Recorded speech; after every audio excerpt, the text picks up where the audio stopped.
to the slasher golden age we go with Death Screams, also known as House of Death, from 1982, directed by David Nelson, brother of Ricky Nelson, who Rolling Stone called the 91st greatest rock and roll artist of all time.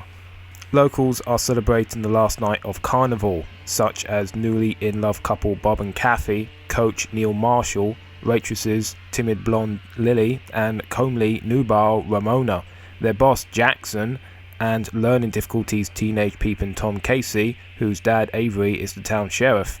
Several of them decide to spend the night down at the river, where an unknown double homicide climaxed there some nights before. But among the fairgoers is one responsible for the deaths, as he or she lurks in the shadows, troubled over a tragic past or just about one thing or another, deciding to take her frustrations out with a machete on those he or she blames for all the misfortunes in his or her life. Following the group back to his or her riverside stamping grounds, he or she sets about ensuring no one leaves the area alive. Another slasher film from the state of Carolina for this year's marathon, and whether it be nostalgia for a period I wasn't even born in or the element of characters you give a fuck about, Death Screams certainly picks up the slack for head cheerleader dead cheerleader. Southern fried to a crisp, Death Screams has near the complete lineup of early 80s slasher victims such as the Nymph, the Comedic Relief, the Plain One, you get what I'm talking about. Only here, they all have a twang in their speech, and I might be wrong, but I don't think there is one black face within a single frame of this film.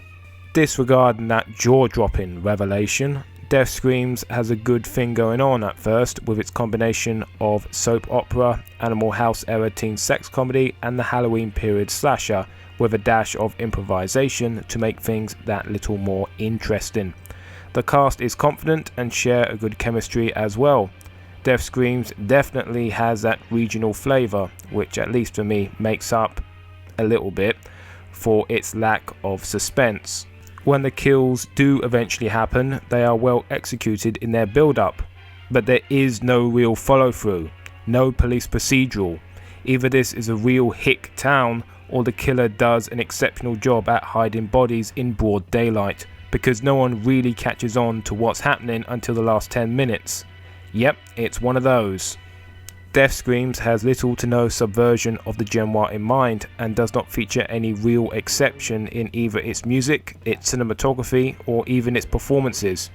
Comfortability amongst actors doesn't always equal engagement. Soon after you realise the film's formula, which is to move on from mildly improv scenes of white trash, teens dicking about, to mildly tense murder set pieces, back to the hickey dicking, there things really start to become a drag. In conclusion, apart from the climactic last 10 minutes where things go completely gonzo, Death Screams is an atypical, mediocre slasher film that luckily for itself came out during the short-lived golden age of the genre. Therefore it does retain some nostalgia value due to its contemporaries. I would recommend this to die-hard slasher fans as well as those constantly on the hunt for little-known genre obscurities. Thank you for watching. Please like, comment and subscribe. Tomorrow's film is The Gay Bed and Breakfast of Terror.